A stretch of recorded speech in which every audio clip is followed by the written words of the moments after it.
Jennifer Williams felt the cold steel bite into her wrists as the handcuffs clicked shut. Too tight.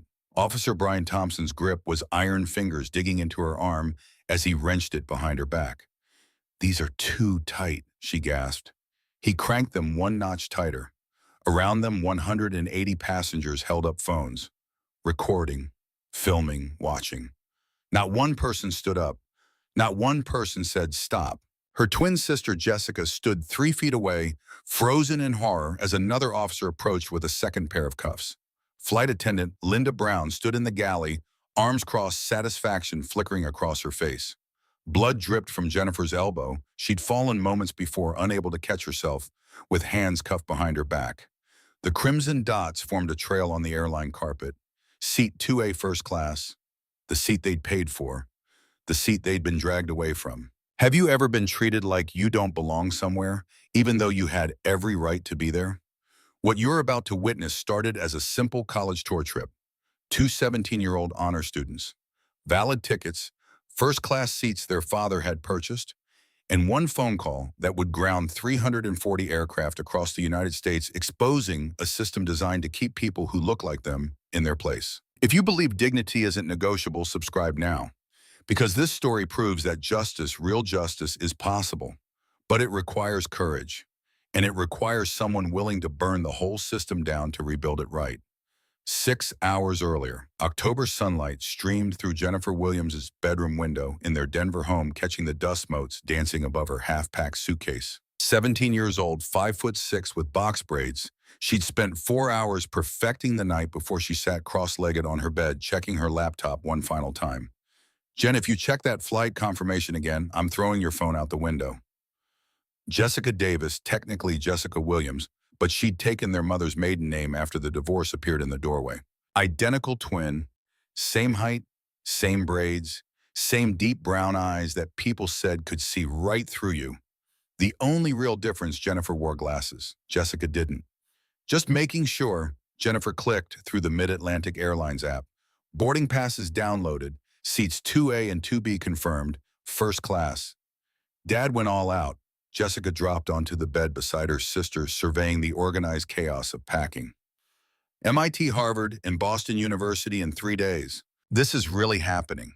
If we don't miss our flight because you're still deciding which hoodie to bring. This hoodie, Jessica held up a gray Wellington Prep pullover, or this hoodie, she grabbed a navy one. They're both hoodies, but the gray one is comfortable and the navy one is professional. Jennifer laughed, the sound bright in the morning quiet. "We're 17-year-old high school students going on a college tour, not closing a business deal. Bring the gray one." Their father's voice drifted up the stairs. "Girls, let me check your tickets before we leave." Jennifer and Jessica exchanged a look, the silent twin communication that needed no words. Dad's being paranoid again.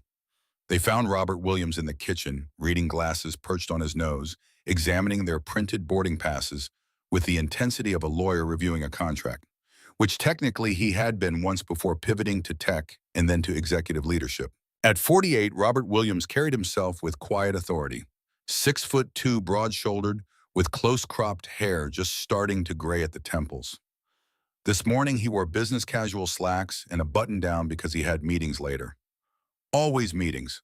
First-class seats 2A and 2B. His finger traced the confirmation numbers. "Booked under my name, payment confirmed, no flags in the system." "Dad," Jennifer gently took the papers from his hands. "We're fine. It's just a flight."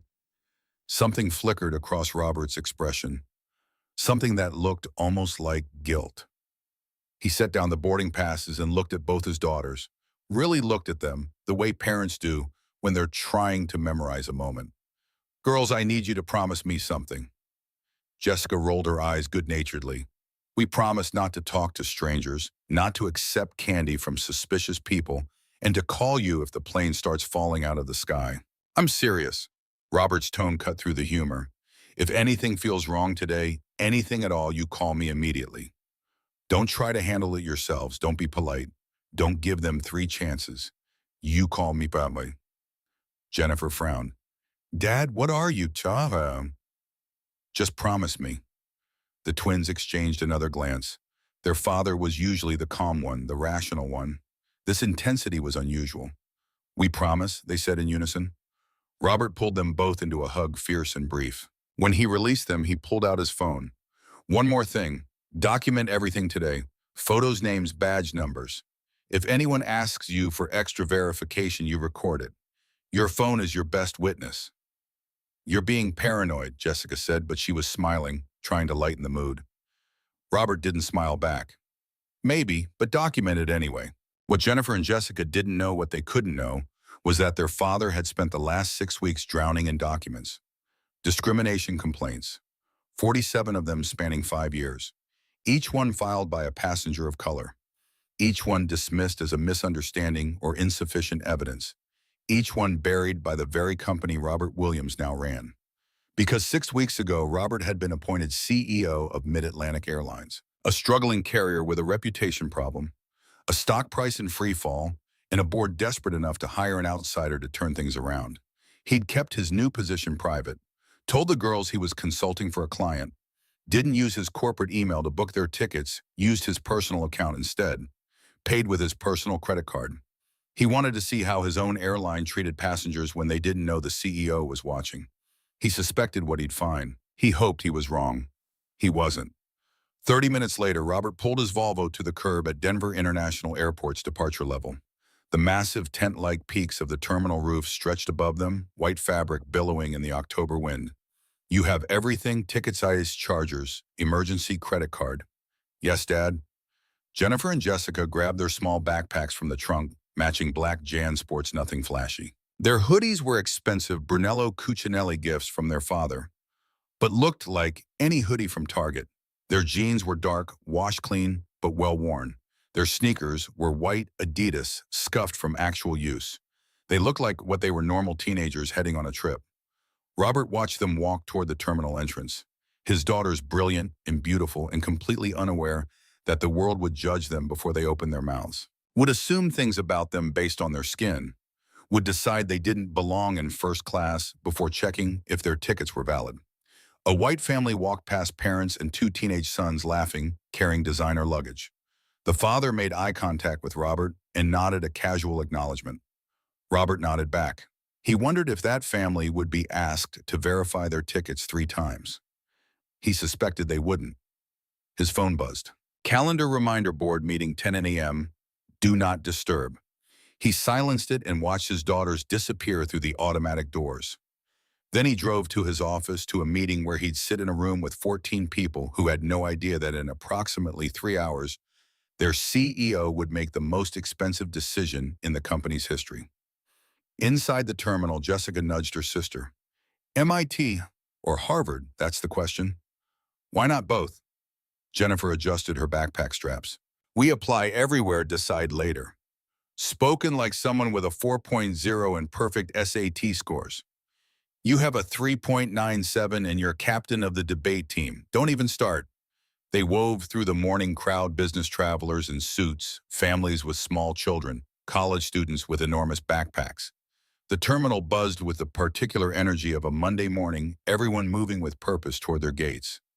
This trip represented everything they'd worked for. 4 years of advanced placement classes, debate competitions, robotics, club, volunteer work at the community center, late nights studying, early mornings practicing speeches. All of it building toward this acceptance, letters from schools that could change their lives. Jennifer was thinking computer science, maybe cybersecurity. She'd taught herself Python at age 12, built her first website at 13, and spent last summer doing an internship at a tech startup where she'd been the youngest person in the building by 7 years. Jessica was thinking law, maybe civil rights. She'd won the state debate championship, arguing affirmative action cases, had read every Supreme Court decision on discrimination law since Brown versus Board of Education, could cite precedents in her sleep. Neither of them realized they were about to become a case study themselves. The Mid-Atlantic Airlines check-in area sprawled before them, a row of counters, each staffed by agents in navy blue uniforms. Digital screens above displayed flight information in neat rows. Most counters had short lines. They chose counter 7. 2 people ahead of them, a white couple in their 50s, the woman wearing a Patagonia vest, the man carrying a leather briefcase. The agent was Michael Johnson, according to his name badge. White male, early 40s, with the practiced smile of someone who'd worked in customer service for over a decade. Badge number 4457. Jennifer made a mental note, just in case. Dad's paranoia was contagious. Michael processed the couple with easy efficiency. Jokes about Chicago weather. Upgraded their seats with a few keystrokes and a conspiratorial wink. Don't tell my supervisor, but I had an extra exit row available. The couple thanked him profusely and walked away smiling. Jennifer and Jessica stepped forward, boarding passes ready. Michael's smile vanished, just gone, like a switch had flipped. His eyes narrowed slightly as he took in the two black teenage girls standing before him. Tickets and ID. Not good morning, not how can I help you, just the demand. Jennifer handed over her Wellington Preparatory Academy student ID and pulled up the boarding pass on her phone. Jessica did the same. Michael took Jennifer's ID and examined it like he was checking for watermarks on a $100 bill. Turned it over, held it up to the light, squinted at the photo. This is a student ID. Yes, sir, we're students at Wellington Prep. Jennifer kept her voice polite, friendly. Dad's voice in her head, document everything but stay calm. You don't have driver's licenses. We're 17, we don't drive yet. Jessica's tone had an edge. She'd never been as patient as her sister. Michael set down Jennifer's ID and picked up Jessica's. Same examination, same suspicious scrutiny. First-class tickets. He said it like an accusation. Yes, sir. Seats 2A and 2B. Jennifer pulled up the confirmation email on her phone, angled it so he could see the screen. Our father booked them for us. We're visiting colleges in Boston. Michael's jaw tightened. He finally looked at their boarding passes, and his eyebrows rose slightly when he saw the seat assignments. Where did you get these tickets? Jessica's eyes flashed. We just told you. Our father purchased them directly from... I need to verify this reservation. Michael cut her off. Wait here. He took both their IDs and boarding passes and disappeared through a door marked Employees Only. Jennifer checked her watch, 8:47 a.m. Their flight boarded at 10:20. This is ridiculous, Jessica muttered, quiet enough that only her sister could hear. That couple didn't get verified. I know. We should call Dad. Not yet. Jennifer pulled out her phone and quickly took a photo of the counter, the employee door, the check-in area. Opened her cloud backup app and set it to auto-upload. Let's see what happens first. They waited. Behind them, the line grew. A white family with 3 children, a businessman in an expensive suit, an elderly woman with a small dog and a carrier. Other agents called out next and processed passengers. Michael Johnson didn't return. 5 minutes passed, 8 minutes, 12 minutes. The family behind them got frustrated and switched to a different line. The businessman checked his watch repeatedly and did the same. Finally, at 8:59, 12 full minutes later, Michael emerged from the employee area. He wasn't alone. He carried their IDs and 2 new boarding passes. Jennifer's stomach dropped. Michael placed the new passes on the counter. His expression was carefully neutral, but there was something underneath it. Satisfaction, maybe, or vindication. There was an error in the system, voice loud enough to carry to the nearby counters, loud enough for the remaining people in line to hear. Your original reservation was flagged. You've been reassigned. Jennifer picked up the boarding passes. Economy class, seats 31 and 31F. The back of the plane, middle seats, the seats no one wanted. But these aren't the seats our father booked. Jennifer kept her voice level even as anger started to build in her chest. We're supposed to be in first class, 2A and 2B. The confirmation. The computer system made an error when the tickets were purchased. Michael talked over her, still speaking loudly. First class was already fully booked. These are the only available seats. It was a lie. Jennifer could see it in his eyes, hear it in his tone. But she had no proof, no way to fight it standing at this counter. I want to speak to a supervisor, Jessica said, her debate team voice emerging. Clear, firm, commanding. The supervisor is busy with another customer. If you have a problem with your seat assignment, you can take it up at customer service. Michael waved at the general direction of the terminal. Next. A white woman in yoga pants stepped around them, apparently assuming they were done. Michael's smile returned as he greeted her. Good morning. How can I help you today? Jennifer and Jessica moved away from the counter, their new boarding passes feeling like lead in their hands. We're calling Dad. Jessica pulled out her phone. Wait, Jennifer checked the time. His board meeting starts at 10. He said it's crucial, the make or break meeting with the investors. He specifically told us not to call unless it's life or death. This feels pretty close. It's a seat assignment, Jess. It's infuriating and it's wrong, but it's not life or death. Jennifer was already navigating to her phone's screenshot app. Customer service first. If they won't fix it, then we call Dad. She took a photo of the new boarding passes. Then she opened her original confirmation email and took screenshots of those too, showing first class, showing seats 2A and 2B, showing the date of purchase, the confirmation number, the price paid. Evidence. Name Michael Johnson, badge number 4457. Time 8:47 to 8:59. Action. Downgraded tickets from first class to economy without explanation or authorization. False claim system error. Jessica watched her sister work. You really think this matters? You think they'll care? Dad said to document everything. Jennifer finished typing and synced her notes to the cloud. So I'm documenting everything. They found the customer service desk tucked between two gates staffed by a single agent who looked like she'd rather be anywhere else. Her name tag read Sarah Rodriguez. Hi, Jennifer approached with what she hoped was a friendly smile. We have a problem with our seat assignments. We were booked in first class, but the check-in agent changed us to economy, and he said it was a system error, but let me see your boarding passes.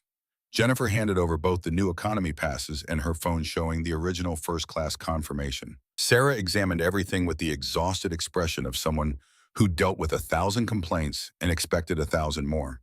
She typed on her computer, frowned, typed more. Is there a problem? Jessica asked.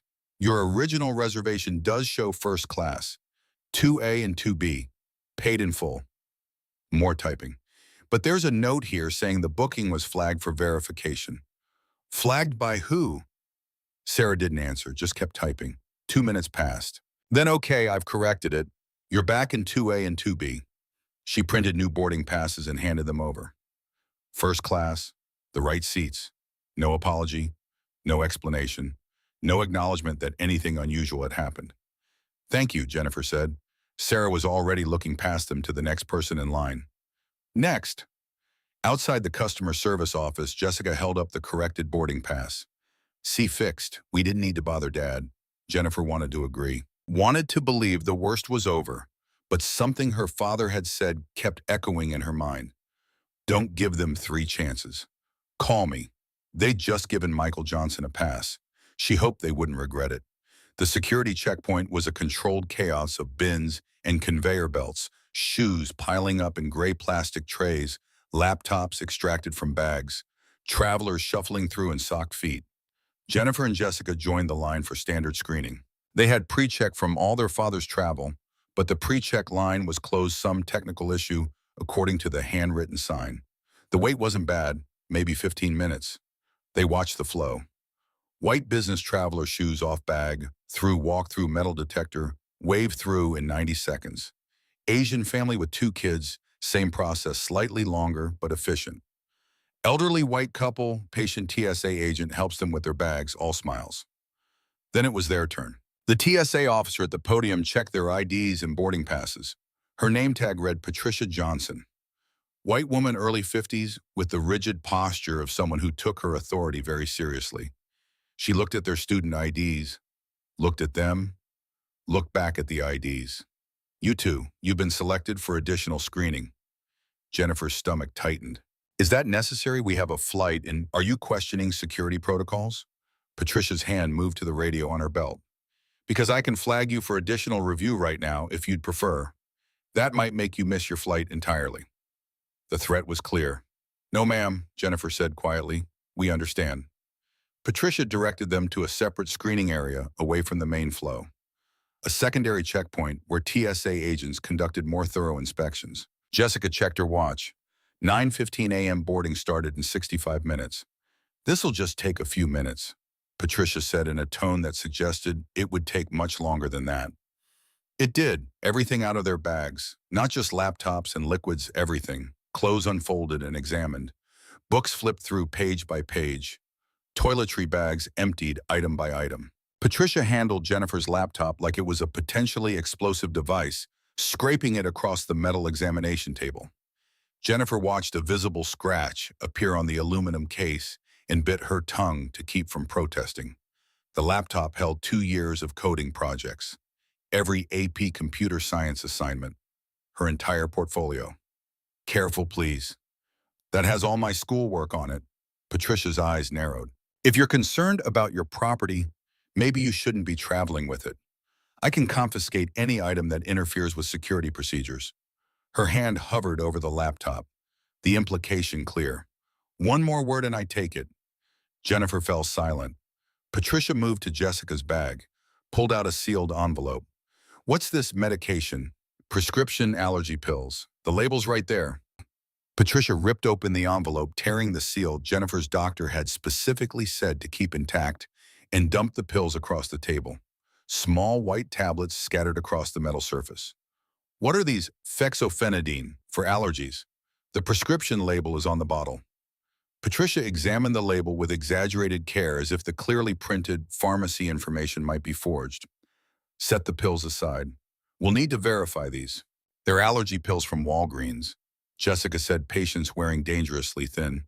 The prescription number is right there. You can call the pharmacy. Or I can flag them as suspicious medication and have them tested, which will take about 3 hours. Your choice. Jessica closed her mouth. A second TSA officer appeared, another woman younger who looked uncomfortable but didn't object.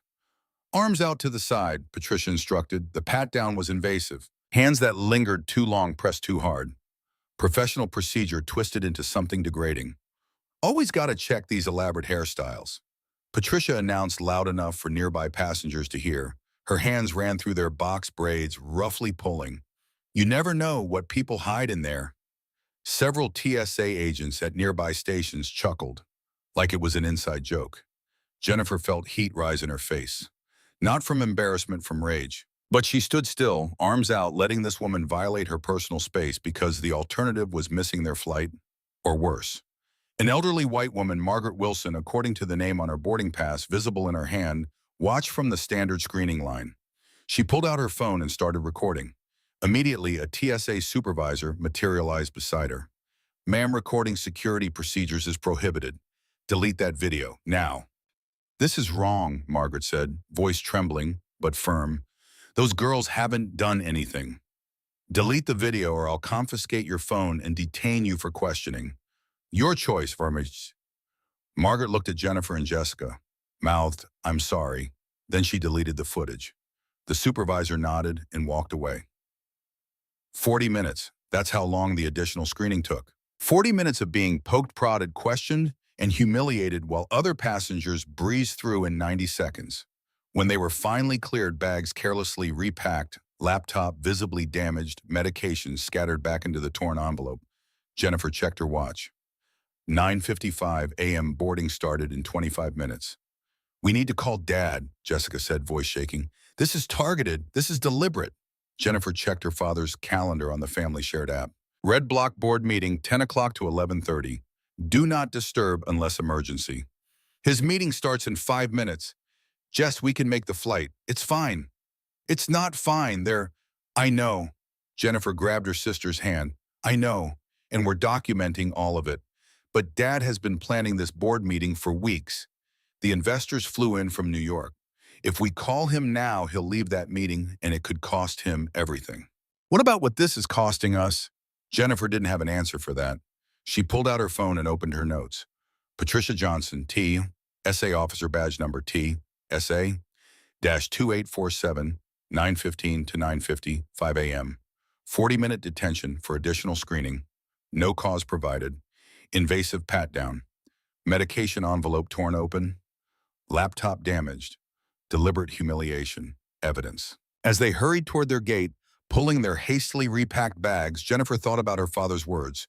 Document everything. Your phone is your best witness. She was documenting. She just hoped it would matter. Gate 32 sat at the end of Concourse B, tucked between a closed Starbucks and a Hudson News that was just opening. Digital displays showed Flight 447 to Boston on time. Boarding 10:20 a.m. Jennifer and Jessica arrived at 10:05, 15 minutes to spare. First-class boarding would be called first. They'd be among the first on the plane, find their seats, stow their bags, breathe. The gate area was filling up. Business travelers typing on laptops, families wrangling small children, a man in a pilot's uniform buying coffee at the vending machine. The gate agent was Stephen Taylor, according to his name badge. White male, early 50s with the weathered look of someone who'd been doing this job for decades. Badge number GA412. At 10:15, he made an announcement. Good morning, everyone. We'll begin boarding Flight 447 to Boston in just a few minutes. We'll start with our first-class passengers and anyone needing additional time or assistance. Jennifer and Jessica positioned themselves near the boarding lane, boarding passes ready. 10:20 a.m. boarding call. Mid-Atlantic Airlines welcomes our first-class passengers and Platinum Elite members to board at this time. They stepped forward. Stephen took their boarding passes, scanned them. His computer beeped. He frowned at the screen. Scanned them again. Another beep. There's a system alert on your reservation. He looked up at them with an expression that was somehow both blank and accusatory. Please step aside while I verify this. They've already been verified, Jennifer said, struggling to keep her voice calm. Customer service corrected them an hour ago. I need to verify them myself. Step aside, please. It wasn't a request. They moved to the side, watched as Stephen called up the next passenger, a white man in a business suit probably in his 60s. Stephen scanned his pass. No beep. Welcome aboard, Mr. Patterson. Have a great flight. Next passenger. White woman, designer handbag, expensive jewelry. So nice to see you again, Mrs. Chen, Boston today. Scan. No beep. Wave through. Next, next, next. Every first-class passenger boarded. Stephen processed them all. Never called Jennifer and Jessica back. 10 minutes passed. Jessica started recording on her phone, subtle, held low, just audio. Excuse me, we've been waiting for 10 minutes. Are our passes verified yet? Stephen glanced up. I'll call you when I'm ready. Please be patient. His tone suggested their patience was already exhausted. More passengers boarded. Economy class now. Rows called in groups. Still Stephen didn't call them. Jennifer's hands started shaking. Not from fears, from rage so intense it was almost paralyzing. They had valid tickets. They had boarding passes that had been corrected by customer service. They had done nothing wrong, and they were being deliberately, systematically denied boarding while they watched their seats, 2A and 2B, get scanned for other passengers. Wait, their seats were being scanned. Jennifer pulled up the seat map on her phone. Seats 2A and 2B showed as occupied. Someone else was in their seats. This is wrong, Jessica whispered, still recording. At 10:35, 15 minutes into boarding, a new person appeared. Flight supervisor, name tag Angela Young. Black woman, early 50s, wearing the navy blue uniform with supervisor stripes. Jennifer felt a surge of relief. Finally, someone who would understand. Someone who looked like them, who'd probably experienced this same treatment, who would see what was happening and intervene. Angela Young walked directly to them. Ladies, can I speak with you for a moment, privately? She led them away from the gate, out of earshot of the other passengers, around a corner near the closed Starbucks. Her professional smile dropped. Voice dropped to a cold whisper. Listen to me very carefully. I don't know what kind of game you two are playing, but people like us need to know how to behave if we want to be treated equally. Jennifer felt like she'd been slapped. People like us? Making a scene, recording staff, throwing around accusations. That's not how you get ahead. That's how you get banned from airlines. We haven't been making a scene, Jessica's voice rose despite herself. We've been patient through 3 separate. I became a supervisor by not complaining about every microaggression. By being twice as polite, twice as professional, twice as perfect as everyone else. You want to get treated well? Then act like you deserve it. The betrayal was worse than anything Michael Johnson or Patricia Johnson or Stephen Taylor had done. Those people were strangers. Expected enemies in a way. But Angela Young looked like them. Should have been an ally. Instead, she was enforcing the same system that had probably brutalized her. We have valid tickets, first class, seats 2A and 2B. We paid for them. We're not asking for special treatment. We're asking for what we paid for. Angela's expression didn't change. I'm going to allow you to board, but I'm warning you any issues on that aircraft, any complaints from the crew, and you'll be removed immediately. Understood. She didn't wait for an answer. Walked back to Stephen Taylor. Quiet conversation. Stephen looked irritated but nodded. Angela returned. You can board now. She handed their boarding passes back. Jennifer and Jessica walked down the jet bridge in silence. Behind them, they heard Angela's voice. Entitled teenagers think the world owes them something. Jessica's hands were shaking so hard she could barely hold her boarding pass. Document it, Jennifer whispered. Name Angela Young, supervisor badge, SUP-412, time 10:35 a.m. betrayal. The jet bridge stretched ahead like a tunnel. At the end, the aircraft. Seats 2A and 2B. Their seats, or so they hoped. Jennifer pulled out her phone and took a final photo of the boarding pass. First class, 2A and 2B. She had a feeling they'd need proof. What Jennifer and Jessica didn't know was that in 7 minutes, their father's board meeting would end. In 12 minutes, he'd check his phone and see 0 messages from his daughters. In 15 minutes, he'd assume everything was fine.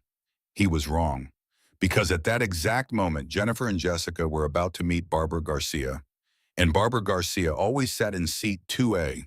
The aircraft smelled like industrial cleaning solution and recycled air. Jennifer stepped through the doorway, blinking as her vision adjusted from the bright jet bridge to the dimmer cabin lighting. Behind her, Jessica moved close enough that their shoulders touched twin solidarity, wordless and automatic. First class stretched 8 rows deep, 32 seats wrapped in charcoal gray leather. Overhead bins actually large enough for a suitcase. Legroom that suggested the designers remembered passengers were human beings with knees. Row 2 left side, window in middle, 2A, 2B, empty. Jennifer felt the knot in her chest loosen slightly. 3 hours of being questioned, delayed, scrutinized, and humiliated, but their seats were here, waiting. Physical proof that they belonged in this space despite everything Michael Johnson and Patricia Johnson and Stephen Taylor and Angela Young had communicated to the contrary. She moved down the narrow aisle, backpack gripped tight. Jessica followed close enough to step on her heels. First-class passengers were already settling in around them. A man in his 60s reviewing spreadsheets on an iPad martini on his tray table, though it wasn't even 11 a.m. A couple in their 70s holding hands as they arranged their belongings. A woman in Lululemon with noise-canceling headphones already creating her personal bubble of silence. Nobody looked up as the twins passed. Nobody stared or questioned or demanded verification. They were just 2 more passengers in a cabin full of passengers. Jennifer reached the overhead bin above row 2 and lifted her backpack. Flight attendant Linda Brown materialized at her elbow. Welcome aboard. The words were automatic professional, but Linda's eyes slid past Jennifer like she was reading a departure screen, focusing on middle distance rather than actual human contact. Jennifer lowered her bag into the overhead compartment carefully. Her damaged laptop was inside, wrapped in a sweatshirt for protection. 2 years of work, every college application essay, every coding project, every piece of evidence that she was more than what people saw when they looked at her skin. Thank you, Jennifer said, because her father had raised her to be polite, even when politeness felt like capitulation. Linda had already moved past, making her way through the cabin greeting passengers with practiced warmth. Mr. Patterson, wonderful to see you again. How was your week in Denver? A businessman 3 rows back looked up from his phone with a genuine smile. The kind of smile that suggested he and Linda had a rapport relationship built on dozens of flights, where she remembered his name and his drink order and his preference for extra ice. Mrs. Chen, can I get you some water before we take off? Your usual sparkling. The elegant woman with the designer handbag handed over her coat with the ease of someone accustomed to being served. Linda took it like accepting a crown, handling the expensive fabric with exaggerated care. Jennifer slid into seat 2A. The leather was soft, still warm from the morning sun streaming through the window. She pressed her forehead against the double-pane glass and watched baggage handlers load cargo into the belly of the aircraft below. Jessica settled into 2B beside her. They sat in silence, the kind of silence that twins develop when words become redundant, both thinking the same thing. We made it, battered, exhausted, 90 minutes behind schedule due to deliberate delays at every checkpoint. But here, in their seats, on the plane, heading to Boston, where MIT and Harvard and Boston University waited to show them futures they'd spent 4 years of academic excellence trying to reach. The cabin filled around them. More business travelers finding their rows. A family with a toddler negotiating the logistics of car seats and diaper bags. A man who might have been somebody's grandfather settling in with a Tom Clancy novel that looked older than Jennifer. Linda Brown walked past row 2 twice more. Never offered water. Never offered the hot towel service she was distributing to other first-class passengers. Never made eye contact. Just walked past like they were empty seats yet to be filled. Jennifer told herself it didn't matter. 3 hours to Boston. 3 hours of being ignored was infinitely better than 3 hours of being interrogated. She'd taken visibility over hostility every single time. At 10:42 a.m., Barbara Garcia appeared at the aircraft door. Even from row 2, even without turning around, Jennifer knew something had changed. The energy in the cabin shifted, subtle but undeniable, like air pressure dropping before a storm. Barbara Garcia was the kind of woman who expected attention. 63 years old, but would claim 58 if directly asked. 5'4" in expensive shoes that added 3 inches. White hair professionally colored to a shade the salon probably called champagne blonde. Cream cashmere sweater that cost more than Jennifer's entire college application fee budget. Designer jeans tailored to fit like they'd been painted on. Jewelry that caught the overhead lights and threw rainbows across the bulkheads on diamond tennis bracelet. Emerald-cut engagement ring so large it looked like costume jewelry, but absolutely wasn't earrings that matched the ring. Her carry-on was Louis Vuitton. The real kind, not the knockoff sold on street corners. Her shoes were Ferragamo. Her sunglasses were Chanel perched on top of her head like a second crown. She stopped at the entrance to first class and scanned the cabin with the entitled gaze of someone who'd flown this route 100 times and expected the world to arrange itself according to her preferences. Her eyes landed on row 2, on Jennifer and Jessica. Barbara's expression changed, mouth tightening at the corners, eyes narrowing fractionally, chin lifting half an inch. Jennifer had seen that look before. In department stores when security followed them through the makeup aisles. In restaurants where hostesses seated them near the kitchen despite reservations. In 1,000 small interactions where strangers looked at 2 black teenage girls and decided they were problems to be managed rather than people to be served. The look that said, "You don't belong here." Barbara's husband appeared behind her in the doorway. Richard Miller, late 60s, silver hairstyle with the precision of a man who'd spent 40 years presenting himself to judges and juries. Expensive suit, not designer flashy, but lawyer expensive. The kind that telegraphed competence and tradition and old money. He carried himself with authority born of being the most important person in most rooms. Barbara's voice carried across the first-class cabin, projected with the confidence of someone who had never been told to lower her voice in her life. "Excuse me, there's been a mistake." Linda Brown appeared instantly as if she'd been waiting for the summons.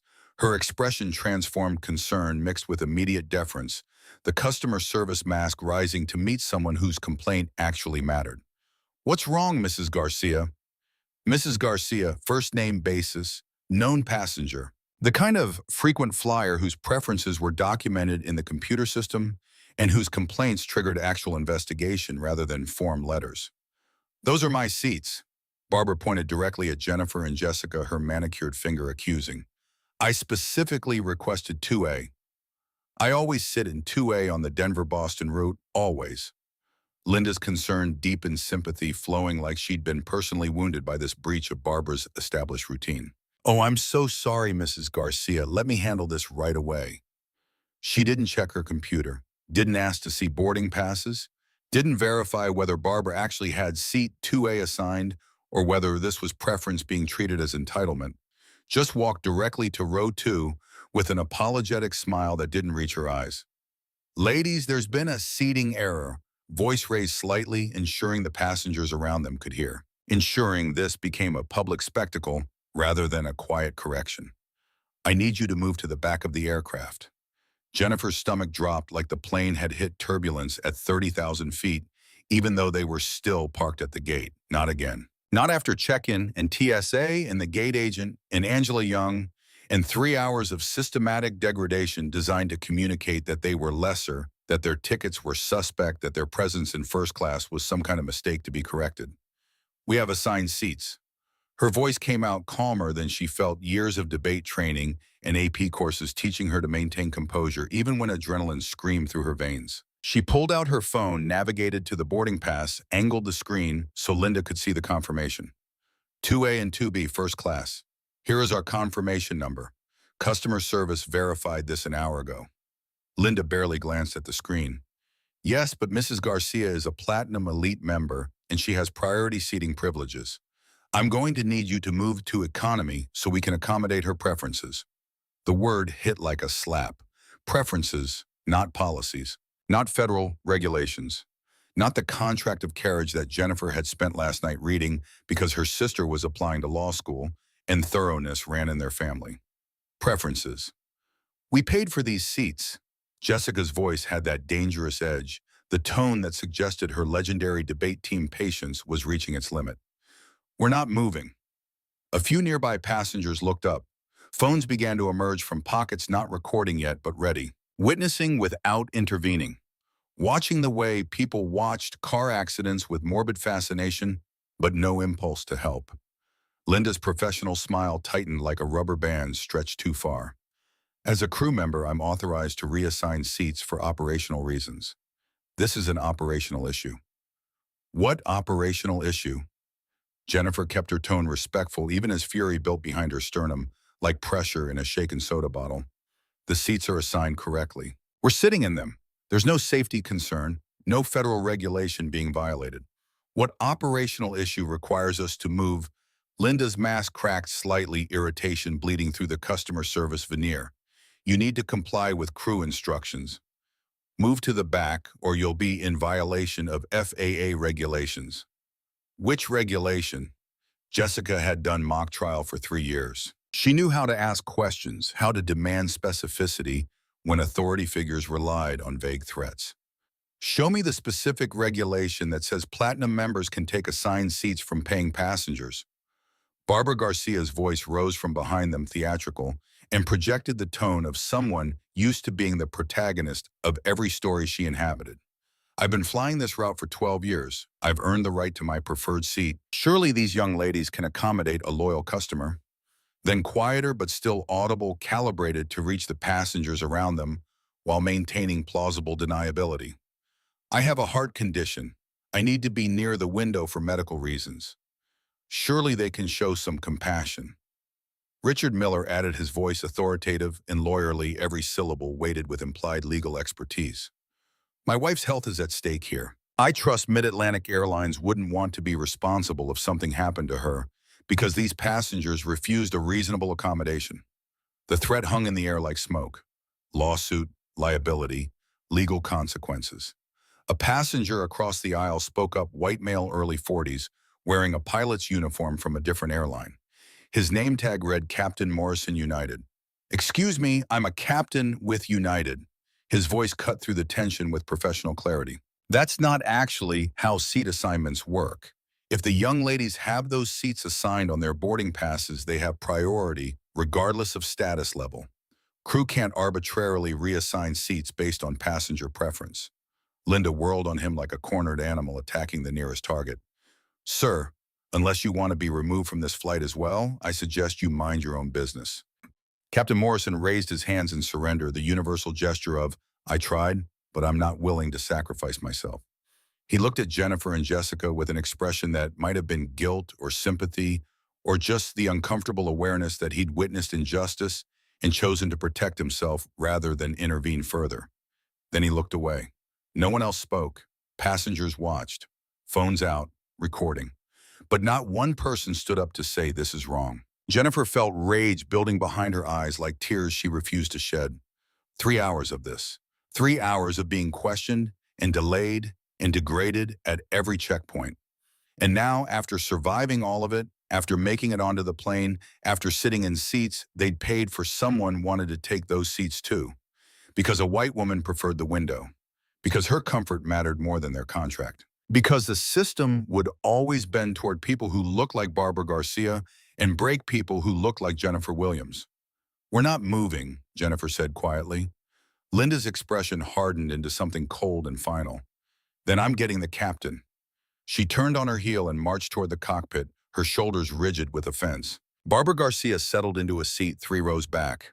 with theatrical reluctance pulling out her phone and scrolling with the aggressive energy of someone composing a complaint. Richard Miller sat beside her looking slightly uncomfortable, but saying nothing. Discomfort born of knowing something is wrong, but lacking the courage to oppose his wife. The elderly woman from security, Margaret Wilson, now seated in 4C, watched with undisguised distress. Her hands trembled as she pulled out her phone, clearly considering recording again. The TSA encounter flashed in Jennifer's mind. "Delete that video or I'll confiscate your phone." Margaret saw Jennifer watching, mouthed, "I'm sorry," and put her phone away. 2 minutes crawled past. 3. Jennifer pulled out her phone and texted her father. "Dad, we have a problem on the flight. Call when you can."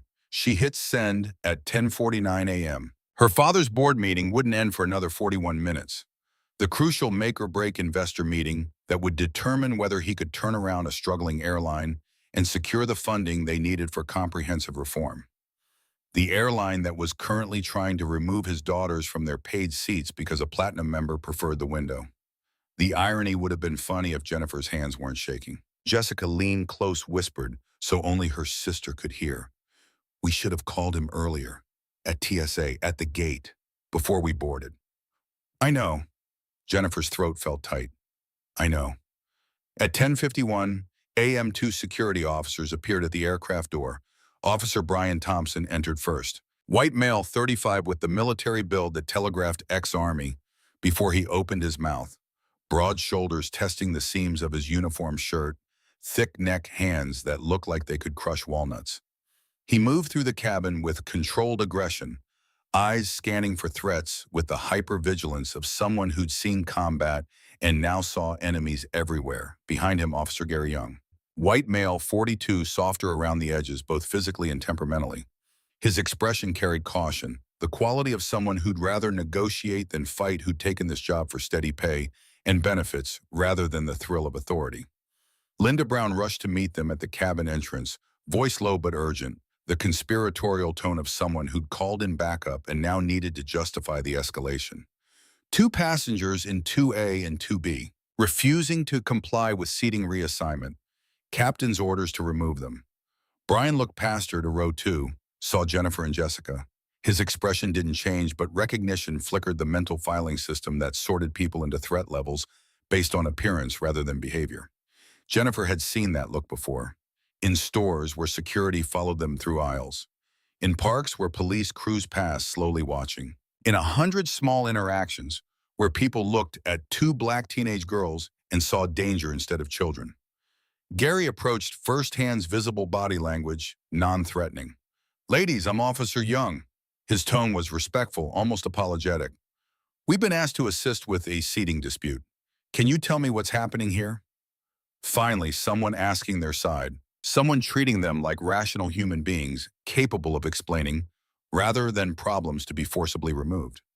Jennifer explained quickly but thoroughly, keeping emotion out of it, because emotion would be weaponized against them. They'd purchased tickets weeks ago, assigned seats 2A and 2B, boarded legally after 3 hours of delays at check-in, TSA, and the gate, currently sitting in their assigned seats.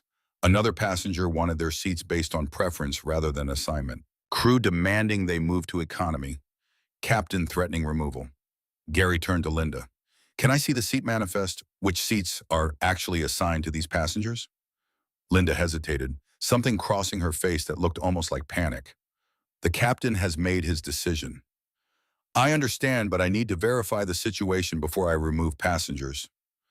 Gary's tone stayed respectful but gained steel underneath. "If their boarding passes show these seats and these seats are assigned to them in the system, then I'm not removing paying passengers based on another passenger's preference. That's not how this works." Brian Thompson stepped forward impatiently, radiating aggression like heat off asphalt. "Captain Rodriguez gave an order. That's all we need to know." "Brian," Gary started, "Captain's authority is absolute on the aircraft." Brian's voice carried across the cabin, ensuring every passenger heard him establish dominance. "He says they're being disruptive. That's grounds for removal. We're not here to debate." Gary looked uncomfortable but didn't argue. Whatever hierarchy existed between them, Brian clearly outranked him, or at least had more willingness to escalate force, which in security work often amounted to the same thing. Captain Thomas Rodriguez emerged from the cockpit before Gary could press further. 58 years old, silver hair, slight potbelly that had suggested too many years of airline food and not enough exercise. Four stripe epaulets of a captain, 30 years of flying experience written in the lines around his eyes. He carried himself with absolute authority, knowing that once that aircraft door closed, he was God. He didn't ask to see boarding passes, didn't check the computer system, didn't ask what was happening. Just looked at Linda Brown, then at Jennifer and Jessica, then back at Linda. The assessment took maybe 3 seconds, enough time to make a decision, not enough time to make an informed one. What's the situation? These passengers are refusing to comply with seat reassignment. Linda's voice took on a slightly tremulous quality, strategic deployment of feminine vulnerability. Mrs. Garcia has medical needs that require her to sit in 2A, but these two are being... She paused, choosing her word carefully. Difficult. Rodriguez's jaw tightened. He looked at the twins with an expression suggesting he had already made up his mind and was simply going through procedural motions. Ladies, my flight attendant has asked you to move. On my aircraft, I make the final decisions about passenger placement. Jennifer kept her voice steady, though her pulse hammered in her ears. Captain, we have valid boarding passes for these exact seats. We paid full price for first class. We haven't violated any regulations. We've been patient through 3 hours of delays and scrutiny. We just want to sit in the seats we purchased. I don't need to explain my crew's decisions to passengers. His tone was final, the verbal equivalent of a door slamming. You have 2 options: move voluntarily to the seats we assign you, or be removed from the aircraft. This is discrimination. Jessica's voice rose despite her best efforts to maintain composure. Debate team training that usually kept her calm under pressure shattered under the weight of 3 hours of systematic degradation. You're forcing us to move because we're black. That white woman, she pointed at Barbara Garcia, doesn't have these seats assigned. And she just wants them, and you're taking her side because she's white, and we're not. The cabin went completely silent, every passenger frozen, every phone out now recording openly. This was the moment that would go viral, the moment that would define the story. The accusation spoken aloud where everyone could hear it. Rodriguez's face flushed red anger, mixing with something that might have been recognition, uncomfortable awareness, that he was being recorded, that this interaction would be reviewed, that his decision would have consequences beyond this flight. Don't you dare play that card with me. His voice shook slightly. This has absolutely nothing to do with race. You're being reassigned because a senior passenger with documented medical needs has priority. That's airline policy, not discrimination. Show me that policy in writing, Jessica challenged, every mock trial instinct engaging despite the fear coursing through her system. I don't have to show you anything. I'm the captain of this aircraft. Rodriguez stepped closer, using his height advantage, 6'1" versus their 5'6", to physically intimidate. You're being removed for disruptive behavior under my authority as captain. You can deplane voluntarily right now and rebook on a later flight, or I can have security remove you and you'll be banned from this airline permanently. He pulled out his phone. You have 60 seconds to decide. Jennifer's mind raced through options like a computer executing code. If they left voluntarily, they'd miss MIT this afternoon, Harvard tomorrow morning, Boston University the day after, 3 days of carefully planned college visits, months of dreaming and planning gone. But if they stayed, if they forced the issue, if they made security physically remove them, the consequences could be worse than missing college tours. They could be arrested, could have criminal records, could destroy their futures because they insisted on sitting in seats they'd paid for. The calculation was cruel and precise. Accept injustice or risk everything. We're not moving. Jennifer's voice came out quieter than she intended, but steady. These are our seats. We paid for them. We have a right to sit here. Rodriguez nodded once, sharp, satisfied, like he'd been expecting this answer, wanting it even, like this outcome had been predetermined from the moment 2 black girls sat in first-class seats a white woman wanted. He tapped his phone. Gate, this is Captain Rodriguez. I need security to the aircraft immediately. 2 passengers refusing to comply with crew instructions. He hung up and looked at them with something that might have been pity, but looked more like contempt. You just made the biggest mistake of your young lives. Barbara Garcia settled deeper into her temporary seat, scrolling through her phone with satisfied energy. The medical emergency had been a lie, and everyone in the cabin knew it. Her body language screamed comfort, relaxed scrolling rather than labored breathing. Richard Miller sat beside his wife, looking increasingly uncomfortable, but saying nothing. The lawyer who should have known better, who did know better, but lacked the courage to oppose his wife's entitled tantrum. The other first-class passengers studiously avoided eye contact. Business travelers focused intently on laptops that had been idle seconds before. Families suddenly fascinated by the safety card in the seat back pocket. Captain Morrison from United stared at his lap gilt written across his face like a confession. No one intervened. No one said, "This is wrong." No one stood up. Witnesses to injustice, every single one choosing comfort over courage. Jennifer checked her watch. 10:54 a.m. Her father's board meeting wouldn't end for 36 minutes. She opened her text thread with him. The message she'd sent 5 minutes ago still showed delivered, but not read. She started typing a new message. "Dad, they're removing us from the plane. We need," she stopped. What could he do from a boardroom an hour away? What could anyone do once Captain Rodriguez had made his decision? She deleted the draft. If this was happening, they'd face it. Then tell him after, let him finish his meeting, let him secure the funding. Let him save his career before they told him how the airline he was supposed to be fixing had brutalized his daughters. 2 minutes crawled past like hours. 3. Jessica gripped Jennifer's hands so tightly it hurt. Neither spoke. What was there to say that wouldn't make this worse? At 10:57 a.m., the security officers returned. Brian Thompson and Gary Young back for round 2. But this time Brian moved with purpose, with aggressive certainty of someone whose orders were clear and whose conscience was irrelevant. "Ladies, gather your belongings. You're deplaning." Gary looked miserable but didn't object. "We'll leave." Jennifer stood slowly, deliberately, ensuring every movement was visible for the cameras recording this moment. "But this is illegal discrimination, and we're filing a complaint." She reached up to the overhead bin to pull down her backpack. Her bag was wedged behind someone else's suitcase, shoved in carelessly by passengers who'd boarded after her. She stood on tiptoe, stretching to reach the strap. Brian Thompson saw a black teenage girl reaching into an overhead bin. His brain translated that image into threat. "Hands down." His voice cracked like a gunshot, sharp and military, the bark of a drill sergeant identifying enemy action. Jessica froze, mid-reach, arms still extended toward the bin. "I'm just getting my bag." "I said hands down."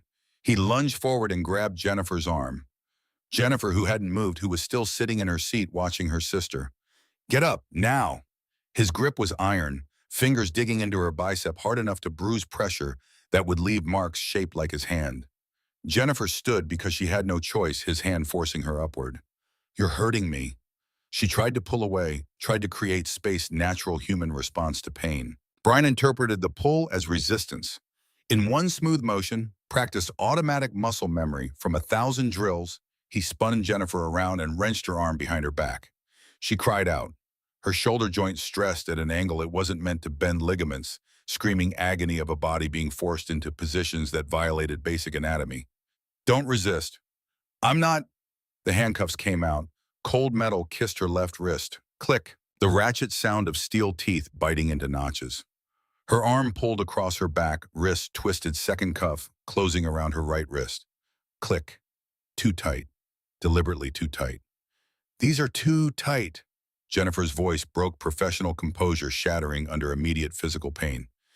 "Please, they're cutting off circulation." Brian cranked them one notch tighter. The steel bit into her wrists, edges digging into flesh, harsh pressure on small bones, blood flow restricting with each heartbeat. Jennifer's fingers started to tingle, then go numb. Sensation of extremities, starving for oxygen, nerves misfiring as circulation ceased. "Should have thought about that before you resisted." His satisfaction was audible. The unspoken message clear. "This is what happens when people like you don't comply." She wasn't resisting. Jessica lunged toward her sister, twin instinct overriding self-preservation. Gary grabbed Jessica's arm, gently, apologetically, the touch of someone who knew this was wrong, but lacked courage to stop it. "Miss, please, don't make this worse." "Worse, Jessica's voice cracked, oscillating between fury and terror. "Back off or you're next." Brian's hand moved to his belt where pepper spray hung ready.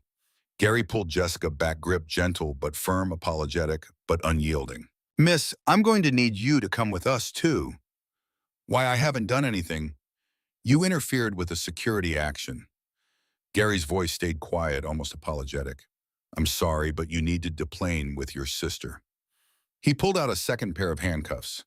But unlike Brian, who'd tightened Jennifer's restraints deliberately punitively, Gary cuffed Jessica with normal pressure. Firm enough to hold, not tight enough to hurt. The smallest rebellion he could manage while still following orders. Can you walk? His question directed at Jessica, quiet enough that only she could hear. Jessica nodded, too shocked to speak. Brian pulled Jennifer toward the aisle by her cuffed wrists, using them like a leash. Jennifer tried to walk, wanted to walk with dignity, to demonstrate for everyone watching that she wasn't resisting, wasn't fighting, was complying with every instruction, even as they violated her rights. But he was moving too fast, pulling too hard, treating her like cargo rather than a human being. Her foot caught on what, a bag strap. The edge of Barbara Garcia's designer purse sitting in the aisle where Barbara had carelessly left it, expensive leather obstacle that would change everything. Jennifer pitched forward, hands cuffed behind her back. No way to catch herself, no way to stop the fall. She twisted desperately, trying to take the impact on her shoulder instead of her face. Her right elbow slammed into the armrest of seat 3C hard. The impact sent shockwaves of pain up her arm, bright and sharp and immediate. She felt skin tear, not deep, not serious, but enough to hurt. She gasped, the sound involuntary animal. Tasted copper in her mouth where she'd bitten her tongue on impact, metallic tang of blood mixing with adrenaline and fear. Brian hauled her back upright by the handcuffs, using them like handles, wrenching her shoulders in ways that made her vision swim. Blood welled from the scrape on her elbow. Not a lot, just a few drops, but bright red against her dark skin, crimson evidence dripping down her forearm, spattering onto the charcoal gray carpet as Brian pulled her down the aisle. A trail of blood marking her passage through first class. Jennifer tried to hold her head up, tried to maintain composure, tried to show everyone watching that this was being done to her rather than caused by her. But tears were streaming down her face, and there was nothing she could do to stop them. Cameras recorded from every angle. Phones captured her pain, her humiliation, her blood. Barbara Garcia turned away suddenly, interested in her phone.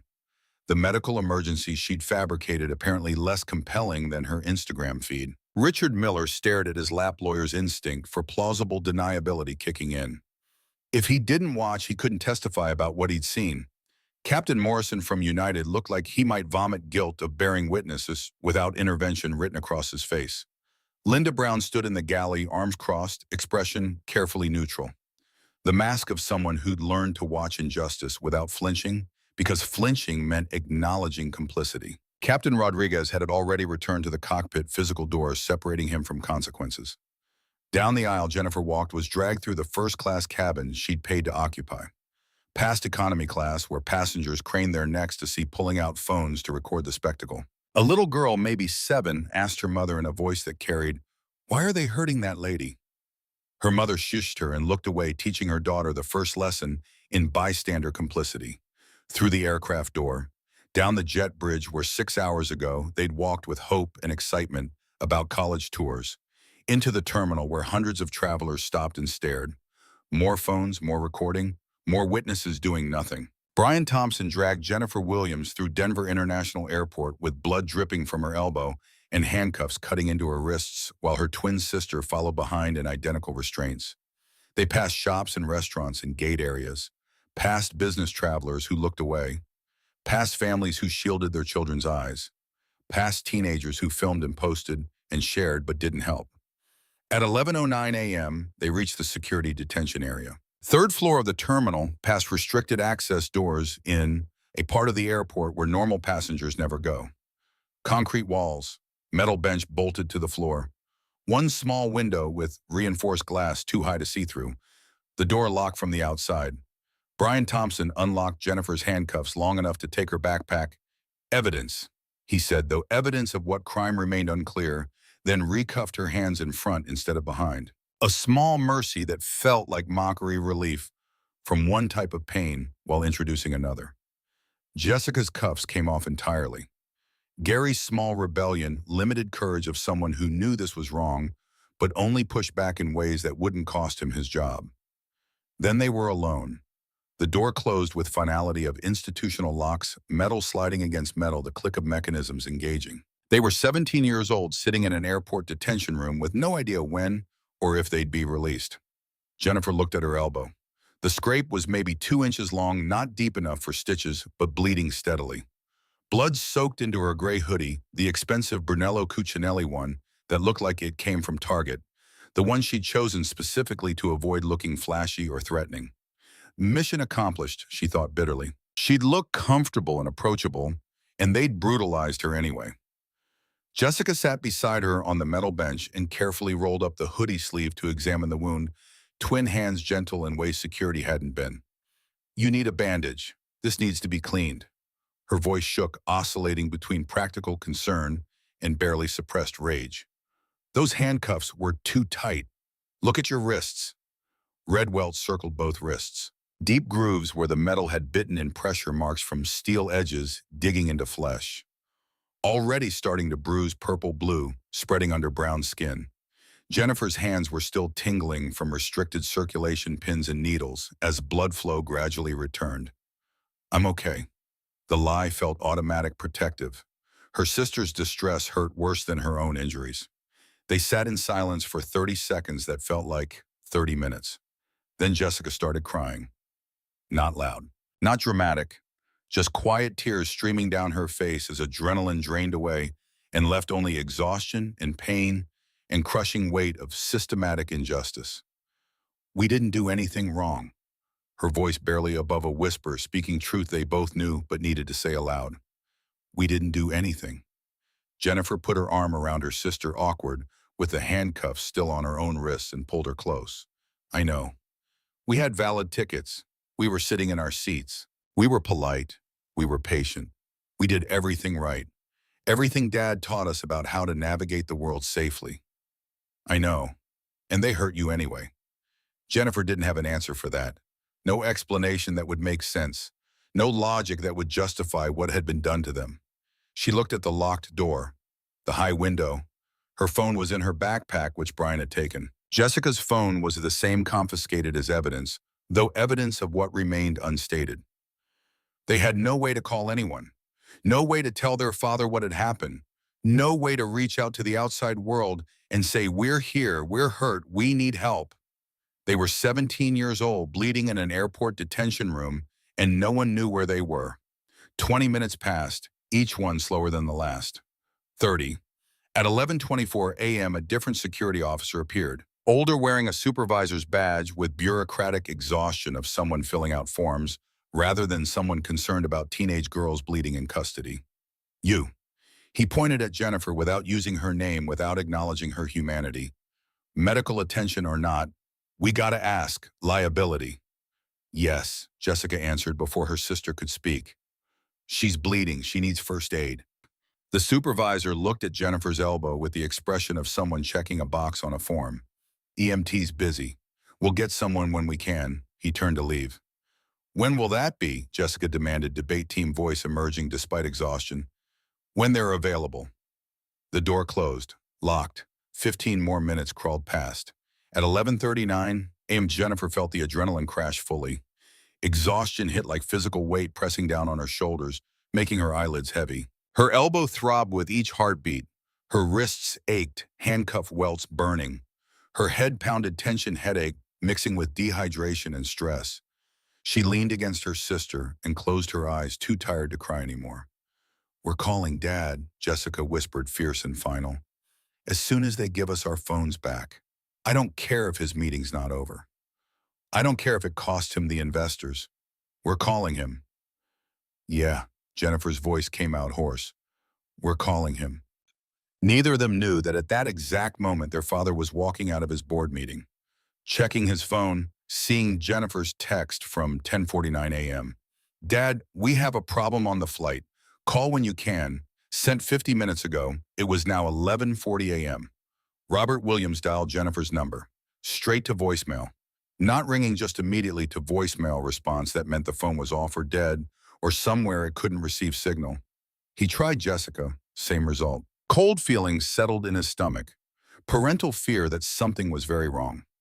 He called the airline operations center using his CEO credentials for the first time outside the office. This is Robert Williams, CEO of Mid-Atlantic Airlines. I need the status of Flight 447 to Boston. My daughter's aiding on that flight. Pause on the other end. Typing sounds. Computer systems being queried. Sir, Flight 447 departed on time at 11:05 a.m. Currently en route, estimated arrival Boston 2:47 p.m. Eastern. Robert's blood ran cold, temperature dropping like he'd been plunged into ice water.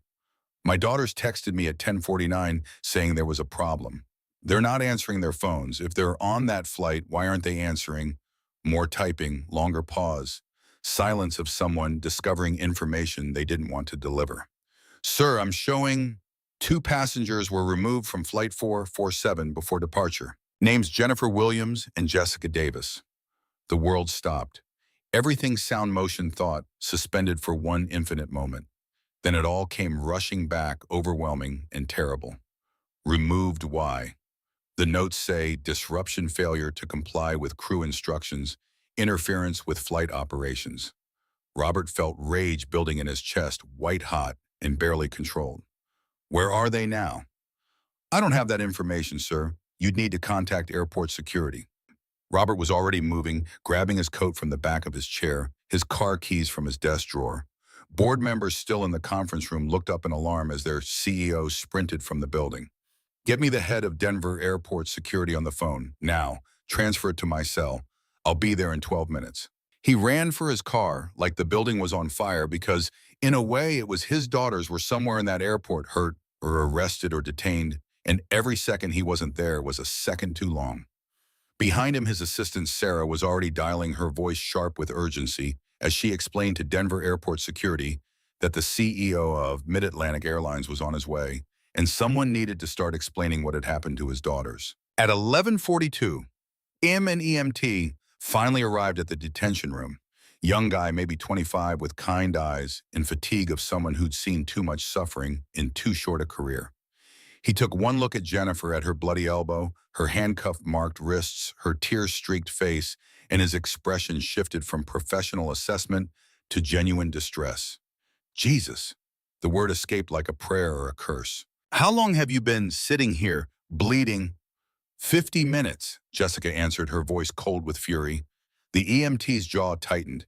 He pulled out his supplies and started cleaning the wound, hands gentle, in ways that felt shocking after Brian Thompson's brutality. This should have been treated immediately, within minutes. Who handcuffed you? Officer Thompson. These marks, he examined the welts on her wrists. These are too tight, way too tight. This is excessive force. Training specifically teaches us not to cuff this tightly unless someone is actively violent. Were you resisting? No, Jennifer's voice came out small. Fight drained out. I was just trying to get my bag from the overhead bin. The EMT shook his head, anger and disgust warring on his face. He pulled out his personal phone and started taking photos. The elbow scrape, the handcuff marks, Jennifer's face showing tear tracks. Evidence. I'm documenting this, he said quietly, making sure both sisters heard. And I'm testifying if there's an investigation. This is wrong. This is excessive force against a minor. This shouldn't happen to anyone, but especially not to kids. He bandaged Jennifer's elbow, carefully applying antibiotic ointment to prevent infection. Applied more ointment to her wrists where the skin was broken, steel edges having cut through flesh. You're going to be okay, he said, and it sounded like both medical assessment and moral promise. But someone needs to answer for this. He packed up his supplies and knocked on the door to be let out. Before leaving, he turned back to face them. I'm sorry this happened to you. I'm sorry it took us 50 minutes to get here.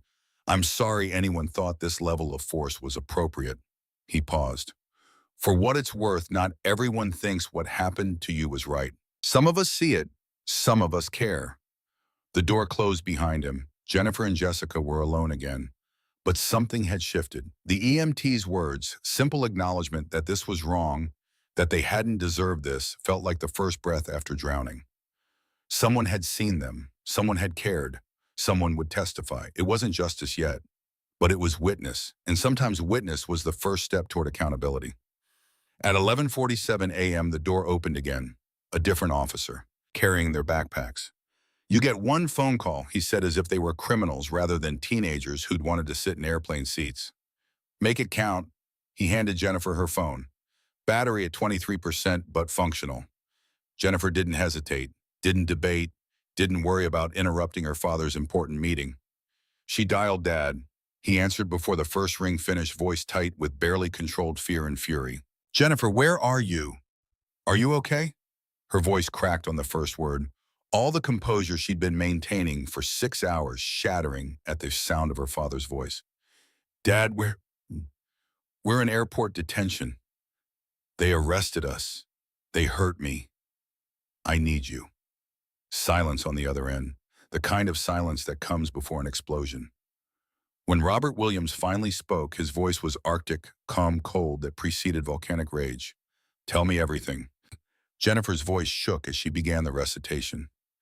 Every detail, every name, every moment of the 6-hour nightmare that had started with a simple check-in counter and ended with blood on airplane carpet. Michael Johnson badge 4457. Downgraded tickets without explanation. 12-minute delay while he verified what customer service later confirmed was correct. TSA checkpoint. Patricia Johnson badge. TSA 2847. 40-minute detention. Hands through their braids rough and invasive. Laptops scraped across metal tables visible. Scratches on the aluminum case. Medication envelope torn open, prescription pills scattered like evidence of crimes they hadn't committed. Gate 32, Stephen Taylor batch, GA412, processed every other passenger while they waited. 15 minutes of watching their seats get scanned for other people. Angela Young, supervisor, SUP412. The betrayal that somehow hurt worse than the expected hostility, a black woman in authority who'd looked at them and decided compliance was more important than solidarity. People like us need to know how to behave. The aircraft. Linda Brown, 20-year flight attendant, who'd smiled at white passengers and looked through them like they were vacant space. Barbara Garcia in her cashmere sweater and entitled fury demanding seats she hadn't paid for. Richard Miller backing his wife's fabricated medical emergency. Captain Rodriguez, who'd ordered their removal without checking a single boarding pass. Brian Thompson. The handcuffs. Too tight. Deliberately too tight. The fall. The blood. Robert listened to every word.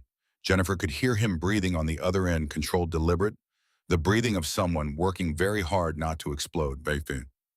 When she finished, her throat was raw. Jessica took the phone, adding details Jennifer had missed.